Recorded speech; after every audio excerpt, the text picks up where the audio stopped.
ചില പ്രത്യേക വസ്തുക്കൾ ചില പ്രത്യേക വിധിപ്രകാരം വയറ്റിൽ ചെന്ന് കഴിഞ്ഞാൽ അത് ദഹിക്കാതെ കിടക്കുകയും നമ്മുടെ നമ്മളുടെ ദഹന വ്യവസ്ഥയെ മൊത്തം ബാധിക്കുകയും നാഡീവ്യവസ്ഥയെ മൊത്തം ബാധിക്കും. അപ്പോൾ തലവേദന വരും, തലകറക്കം വരും, എല്ലാത്തിലും മന്ദത വരും, ഓർക്കാപ്പുറത്ത് ദേഷ്യം വരും. അത് ഇതെന്താണ് ചത്തളിഞ്ഞ വാട വരുന്നതെന്നൊക്കെ പറഞ്ഞു കളയും പ്രായമുള്ളവരൊക്കെ. ഇങ്ങനെയൊക്കെ വരും. പിന്നെ ശവത്തിൻ്റെ ഗന്ധം വരും, ഈ മരണമണമുണ്ട്. ഈ മരിക്കാറായവരുടെ ശരീരത്തിൽ നിന്ന് ഒരു ഗന്ധം വരും, ഇത് മരിക്കാറായി നമ്മൾ പറയും.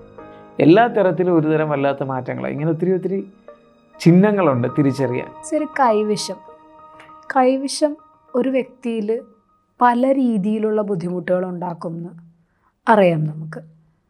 അതെങ്ങനെയാണ് നമ്മുടെ ഉള്ളിൽ കൈവിഷം ഉണ്ടോ ഇല്ലയോ എന്ന് മനസ്സിലാക്കുന്നത്?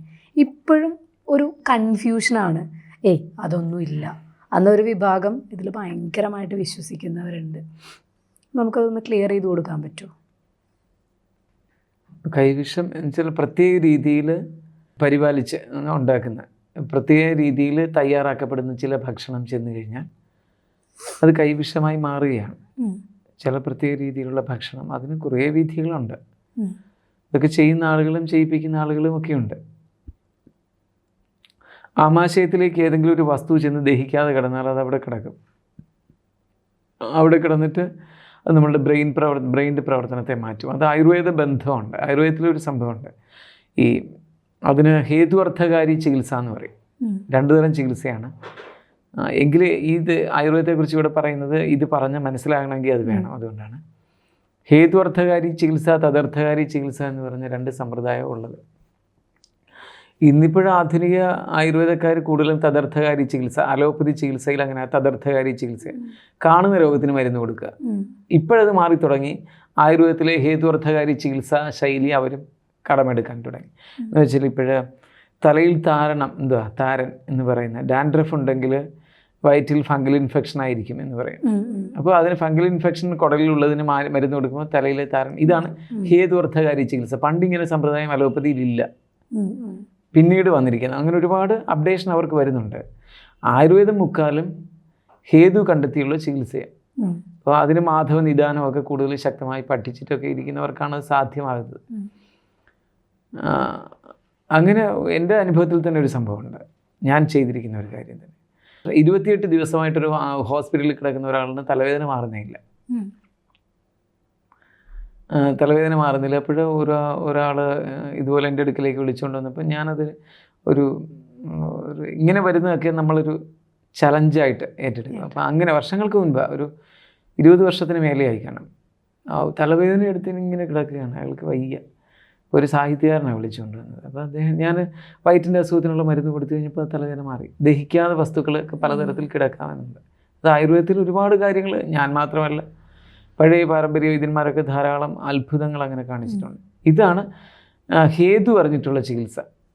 ഇത് തന്നെയാണ് ഈ കൈവിഷത്തിലും സംഭവിക്കുന്നത്. ചില പ്രത്യേക വസ്തുക്കൾ ചില പ്രത്യേക വിധിപ്രകാരം വയറ്റിൽ ചെന്ന് കഴിഞ്ഞാൽ അത് ദഹിക്കാതെ കിടക്കുകയും നമ്മളുടെ ദഹന വ്യവസ്ഥയെ മൊത്തം ബാധിക്കുകയും അത് നമ്മുടെ തലയുടെ എന്താ പറയണ്ടേ, നാഡീവ്യവസ്ഥയെ മൊത്തം ബാധിക്കും. അപ്പോൾ തലവേദന വരും, തലകറക്കം വരും, എല്ലാത്തിലും മന്ദത വരും, ഓർക്കാപ്പുറത്ത് ദേഷ്യം വരും. ഇങ്ങനെ പലതരത്തിൽ. പിന്നെ ഒരിക്കലും ഉറങ്ങാതിരിക്കുന്നവർ, പകലുറങ്ങാത്തവരെല്ലാം പകലുറങ്ങാൻ തുടങ്ങുക, ചെയ്യുന്ന കാര്യത്തിലുള്ള പൂർണ്ണത കുറയുക, ഇതെല്ലാം കാണിക്കും. വിഭ്രാന്തിയോടുകൂടി സംസാരിക്കുക, പരസ്പരം പൂരകമാകാത്ത ആശയങ്ങൾ പറയുക, ഇതെല്ലാം കൈവിഷബാധയിൽ വരും. കൈവിഷബാധ സൂക്ഷ്മമായി കൂടിയാൽ അംഗചലനങ്ങൾ പോലും മാറും. ഒരു ഓട്ടിസം പിടിച്ചവരെ പോലെ ഞാൻ കണ്ടിട്ടുണ്ട്. അങ്ങനെയൊക്കെ കാണിക്കാൻ ഇങ്ങനെയൊക്കെ എക്സ്പ്രഷനൊക്കെ അങ്ങ് മാറും. ഇതെല്ലാം വരും. ഇതൊക്കെ കാണാനൊക്കെ നമുക്ക്. അതിന് ആയുർവേദത്തിൽ പല പല വിധികളുണ്ട് കൈവിഷം മാറ്റാനുള്ളത്.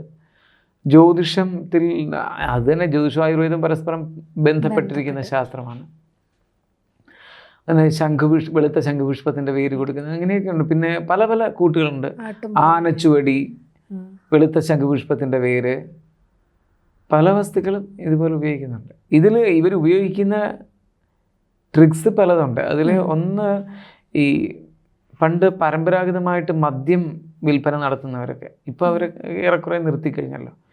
അപ്പോൾ അവർ ഈ മദ്യ വ്യവസായം ചെയ്യുന്നത് സന്ധ്യ ആകുമ്പോൾ ആളുകൾ ഓടിക്കൂടുക, അല്ലെങ്കിൽ വാറ്റിയ ചാരായം വാങ്ങിച്ചു കുടിച്ചിട്ട് പോകുക, അങ്ങനെയൊക്കെ ചെയ്യുന്നവർ ഇവർ ചെല്ലാൻ വേണ്ടി തേളിനെ ഇട്ടിട്ടുള്ള ചില പരിപാടികളൊക്കെ കേട്ടിട്ടുണ്ട്. ആ തേളിനെ ഇട്ടിട്ട് അങ്ങനെ ചെയ്യുമായിരുന്നു. പിന്നെ ഇണ ചേർന്നിരിക്കുന്ന പല്ലിയെ പിടിച്ചിട്ട് ആ സമയത്ത് അതിൻ്റെ ശരീരത്തിൽ എന്തോ ഒരു വിഷം ഉണ്ട്, അത് ശരീരത്തിൽ വല്ലാതെ ബാധിക്കുമെന്നാണ് പറയുന്നത്.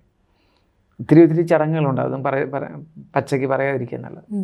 ഇതൊക്കെ കേട്ടിട്ടുണ്ട്, ഞാനൊന്നും അനുവർത്തിച്ചിട്ടില്ല, ഞാനൊന്നും അങ്ങനെ ചെയ്യുന്ന ആളുമല്ല. അങ്ങനെ ഒരുപാട് കാര്യങ്ങളുണ്ട്. പഴയ പല ജന്തുക്കളെയും പിടിച്ചിട്ടൊക്കെ ഇങ്ങനെയൊക്കെ ചെയ്യുന്നു. ഉമ്മത്തും കായ എടുത്തിട്ട് ഉണ്ടല്ലോ, നീല ഉമ്മ, വെള്ള ഉമ്മ എന്നൊക്കെ പറഞ്ഞിട്ടുണ്ട്. സംസ്കൃതി ധൂർധൂരം എന്ന് പറയും. ധൂർധൂര പത്രാധികേരം എന്ന് പറഞ്ഞൊരു എണ്ണ തന്നെയുണ്ട്. തലയിലെ താരനും ഈ വട്ടത്തിലുള്ള മുടി കൊഴിച്ചിലും ഒക്കെ മാറാനൊക്കെ ഉപയോഗിക്കും. സ്കിൻ പ്രോബ്ലത്തിനൊക്കെ ഉപയോഗിക്കും. അത് മുള്ളുള്ള കായ, തൊട്ട ഇങ്ങനെ മുള്ളായിരിക്കും പുറത്തല്ല. വെള്ളവുമോ നീലവുമോ ഉണ്ട്. അതിന് ഇവിടെയൊക്കെ എന്ത് പറയുന്ന അറിയില്ലല്ലോ. അതുമൊക്കെ ഇതുപോലുള്ള കാര്യങ്ങൾക്ക് ഉപയോഗിക്കും. അത് കൊടുംവിഷം അതിനകത്തെ അരിയൊക്കെ ചത്തുപോകും, അതൊക്കെ അങ്ങനെ ചെന്ന് കഴിഞ്ഞാൽ അരിയൊക്കെ. ഇപ്പോൾ നമുക്ക് കൈവിഷം ആളുകൾക്കുള്ള വേറൊരു സംശയമാണ്. ഇപ്പോൾ ഒരു തവണ ഇപ്പോൾ കൈവിഷം കളയാൻ പോകുന്നവരുണ്ട്. അപ്പോൾ അത് ഒരു തവണ കളഞ്ഞു, ഇത് പിന്നെയും ഇപ്പോൾ ഇത് ചെയ്യുന്നവർക്ക് വീണ്ടും ചെയ്യാമല്ലോ. അപ്പോൾ ഒരു തവണ അത് കളഞ്ഞു കഴിഞ്ഞ് കഴിഞ്ഞാൽ വീണ്ടും നമുക്കത് കിട്ടിക്കഴിഞ്ഞാൽ അത് വീണ്ടും എഫക്റ്റ് ചെയ്യും.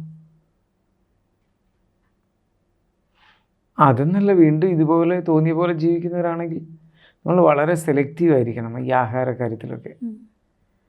പിന്നെ ഈ സ്ത്രീകളുടെ മാസമുറയുടെ വസ്ത്രങ്ങളൊക്കെ വെച്ച് ഒരുപാട് കാര്യങ്ങളുണ്ട്, കേട്ടിട്ടുണ്ട്. കത്തിച്ചിട്ട് ഒത്തിരി കാര്യങ്ങളുണ്ട്. അപ്പോൾ ഈ മദ്യവ്യവസായത്തിൽ അങ്ങനെ കൊടുക്കുന്ന ആ സമയമാകുമ്പോൾ കുടിക്കണമെന്ന് തോന്നും. ഈ കുടിക്കത്തില്ല എന്ന് ഭാര്യയുടെ അല്ലെങ്കിൽ അമ്മയുടെ തലയിൽ കൈവച്ചിട്ടൊക്കെ പറഞ്ഞിട്ട് പോയെങ്കിൽ പിന്നെ ആ സമയമാകുമ്പോൾ കൂടും എന്നാണ് പറയുന്നത്. അപ്പോൾ ഇതൊക്കെ ചെയ്തിട്ടുള്ളവർ തന്നെ എന്നോട് ഒന്ന് പറഞ്ഞിട്ടുണ്ട്. എൻ്റെ അമ്മമ്മയ്ക്ക് ഈ വക കാര്യങ്ങളൊക്കെ അറിയാം. അപ്പോൾ പുള്ളിക്കാരി ഒത്തിരി എന്നോട് നേരിട്ട് പറഞ്ഞിട്ടുണ്ട് വർഷങ്ങളായിട്ട്. ഇപ്പം അങ്ങനെയുള്ളവരൊക്കെ. പിന്നെ വേറൊരു കാര്യം ഞാൻ ചെയ്തിട്ടുള്ള എൻ്റെ ഒരു ധാർമ്മിക വശമാണത്. മദ്യവ്യവസായം കൂടുതലായി കിട്ടണമെന്നും പറഞ്ഞ് വന്നിട്ടുള്ളവരുടെയൊക്കെ മദ്യവ്യവസായം നിർത്തിച്ചിട്ട് വിട്ടു. ഈ മദ്യം എന്ന് വെച്ചാൽ ഇതുപോലെ ഈ കുടിയടയിലെ ഉള്ളടയിലെ ഈ ചില്ലറ കച്ചവടവും അങ്ങനെയൊക്കെ ഉള്ളത് എൻ്റെ അടുക്കൽ വന്നിട്ടുള്ളവരെയൊക്കെ ഞാൻ പരമാവധി അതിൽ നിന്ന് തിരുത്തിയാണ് വിട്ടിരിക്കുന്നത്. കാരണം ഇതൊരു സമൂഹത്തിനെ വളരെയേറെ നശിപ്പിക്കുന്ന രീതിയാണ്. ഇപ്പോൾ പുതിയ തലമുറകളൊക്കെ മാറി, അപ്പോൾ ആ ഒരു രീതി മാറിയിട്ടുണ്ട്. അത് പ്രത്യേകിച്ച് ഇങ്ങനെ ആ സമയം ആകുമ്പോഴേക്ക് ഇവർ വരും. ഇത് അതിനകത്ത് പല ടെക്നിക്സ് ആയിട്ടൊക്കെ വളരെ നമ്മൾ ഈ അടുത്തറിയുമ്പോഴാണ് ഈ വിഷയങ്ങളൊക്കെ. സാറിന് ഇപ്പോൾ ഒരാൾ കൺസൾട്ടേഷന് വന്നു അല്ലെങ്കിൽ സംസാരിച്ചു, സാറിന് അറിയാൻ പറ്റുമോ? ഉണ്ട്, വളരെ ഉണ്ടെന്നറിയാം. ജ്യോതിഷത്തിൻ്റെ വഴിയിലൂടെ അറിയാം, സാമുദ്രിക ശാസ്ത്രത്തിൻ്റെ വഴിയിലൂടെ അറിയാം. പിന്നെ ഈ ഒരുപാടെന്ന് വെച്ചാൽ 4-5 മണിക്കൂർ ധ്യാനം ചെയ്യുന്ന ഒരാളാണ്. അപ്പോൾ ഞാൻ ഹൈലി സെൻസിറ്റീവാണ്. അപ്പോൾ ദൂരെ നിൽക്കുമ്പോഴേ അറിയാം. ഗന്ധം മാറും, ശരീരത്തിൻ്റെ ഗന്ധം മാറും. കൈവിഷബാധയുള്ളവർക്ക് ഈ ചീഞ്ഞ മണമൊക്കെ ആയിരിക്കും ദേഹത്തിനൊക്കെ, മുട്ട ചീഞ്ഞ പാടയും, ഇങ്ങനെ പലതുണ്ട്. ദുർഗന്ധമൊക്കെ വരും, പലതരത്തിലാണ്. നമ്മളുടെ ശരീരത്തിൽ എല്ലാവർക്കും ഒരു ഗന്ധമുണ്ട്. അതൊരു പരിധി കഴിഞ്ഞാൽ ദുർഗന്ധമായി മാറും. അതല്ല പറഞ്ഞേ, വീണ്ടും പ്രാകൃതമായ ഗന്ധമായിട്ട് വരും. ഇതെന്താണ് ചത്തളിഞ്ഞ വാട വരുന്നതെന്നൊക്കെ പറഞ്ഞു കളയും പ്രായമുള്ളവരൊക്കെ. ഇങ്ങനെയൊക്കെ വരും. പിന്നെ ശവത്തിൻ്റെ ഗന്ധം വരും. ഈ മരണമണമുണ്ട്. ഈ മരിക്കാറായവരുടെ ശരീരത്തിൽ നിന്നൊരു ഗന്ധം വരും. ഇത് മരിക്കാറായി നമ്മൾ പറയും. അതൊരു പുതുമണമാണ്. ആ ഗന്ധം ഈ കൈവിഷബാധയുള്ളവർക്ക് വരും. ചിലർക്ക് കരിനീല നിറം വരും.